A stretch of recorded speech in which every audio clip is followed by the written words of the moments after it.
네, 오늘 본문 이사야서 1장 1절에서 9절까지 말씀은 하나님의 탄식이 담겨져 있는 본문입니다. 자, 사랑하는 사람이 잘못된 길을 가게 되면 우리는 단순히 화가 나는 정도가 아니라 마음이 찢어지고 안타깝게 됩니다. 자, 하나님은 이사야서에서 단순히 분노하시는 것이 아니라 자기 백성의 타락을 보며 탄식하시는 하나님이셨습니다. 자, 하나님의 탄식을 묵상하면서 함께 말씀을 읽어보도록 하겠습니다. 유다 왕 우시아와 요담과 아하스와 히스기야 시대의 아모스의 아들 이사야가 유다와 예루살렘에 관하여 본 계시라.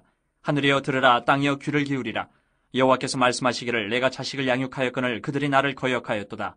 소는 그 임자를 알고 나귀는 그 주인의 구유를 알건만은 이스라엘은 알지 못하고 나의 백성은 깨닫지 못하는도다 하셨도다. 슬프다 범죄한 나라여, 허물진 백성이여, 행악의 종자여, 행위가 부패한 자식이로다. 그들이 여호와를 버리며 이스라엘의 거룩하신 일을 만으리 여겨 멀리하고 물러갔도다.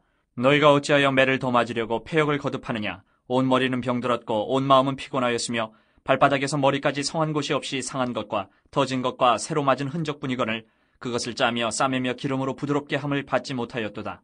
너희의 땅은 황폐하였고 너희의 성읍들은 불에 탔고 너희의 토지는 너희 목전에서 이방인에게 삼켜졌으며 이방인에게 파괴된 같이 황폐하였고 딸 시온은 포도원의 망대같이 자매밭의 원두막같이 에워싸인 성읍같이 겨우 남았도다. 만군의 여호와께서 우리를 위하여 생존자를 조금 남겨두지 아니하셨다면 우리가 소돔 같고 고모라 같았으리로다. 네, 오늘은 하나님의 탄식이라는 제목으로 말씀을 묵상하겠습니다.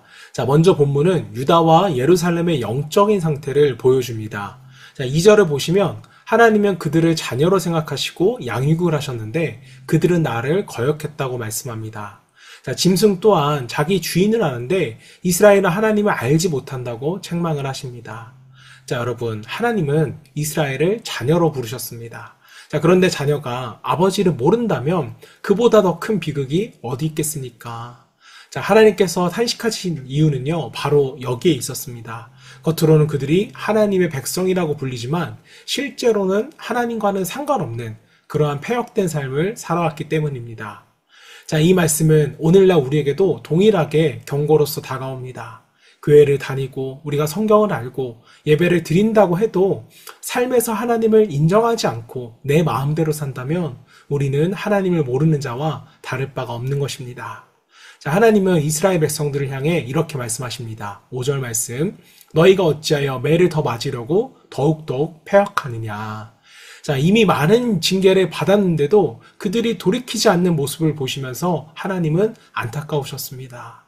자, 여러분, 부모가 자녀를 훈계할 때 처음에는 크게 화를 내지만 시간이 지나면요, 화가 아니라 눈물이 납니다. 왜 내 자식이 이렇게까지 되었나? 라는 탄식인 것입니다. 자, 하나님이 지금 바로 이런 마음이셨습니다. 이사야는 예루살렘의 황폐한 모습을 묘사합니다. 성읍은 불에 타고 땅은 이방인들에게 빼앗기고 백성은 남루한 초막처럼 남아 있습니다. 자, 그들의 현실은요, 하나님의 떠난 그런 삶의 결과였다는 것입니다. 자, 우리는 여기서 아주 중요한 메시지를 얻습니다. 자, 하나님을 떠난 삶은요, 반드시 무너지고 황폐해진다는 거죠. 겉으로는 멀쩡해 보여도 속은 텅 비게 되고 결국 주저앉을 수밖에 없습니다. 자, 그러나 본문은 마지막 절에는 굉장한 소망을 우리에게 보여줍니다. 9절 말씀, 만군의 여호와께서 우리를 위하여 조금 남겨두지 아니하셨더라면 우리가 소돔과 같고 고모라 같으리로다. 자, 여러분, 하나님은 이스라엘 백성들을요, 완전히 포기하지 않으셨습니다. 자, 비록 심판을 말씀하시지만 여전히 남은 자를 두셨습니다. 자, 이 남은 자를 통해 다시 회복의 길을 열어주십니다. 자, 이것이 바로 하나님의 마음입니다. 죄를 지적하고 심판을 선언하셨지만 동시에 다시 돌아갈 길을 열어두시는 겁니다. 자, 그 길은 분명 우리에게는 은혜의 길입니다. 자, 오늘 우리도 마찬가지입니다. 우리의 삶에 연약함과 죄가 가득할지라도 하나님은 우리를 끝까지 버리지 않으십니다. 우리를 위해 남겨두신 은혜, 곧 십자가의 예수 그리스도를 우리가 바라볼 때 우리는 다시 회복할 수 있습니다. 자, 사랑하는 여러분, 오늘 말씀은 우리에게 분명한 메시지를 줍니다. 하나님을 아는 자녀로서 살아가라. 하나님을 아버지로 인정하지 않는 삶은요, 하나님을 모르는 것과 같다라는 것입니다. 또 하나님의 탄식을 너희가 들으라는 겁니다. 징계 속에서도 우리를 버리지 않으시는 하나님의 안타까운 마음을 우리가 느낄 수 있어야 됩니다. 자, 그리고 마지막으로 남은 자의 은혜를 붙들라는 것입니다. 자, 하나님은 소망의 문을 닫지 않으셨습니다. 예수 그리스도를 통해 언제든지 돌아올 길을 열어주셨습니다. 자, 분명 오늘도 우리를 향한 하나님의 탄식은 있습니다. 그 탄식은 단순한 분노가 아니라 우리를 향한 사랑의 외침인 것입니다.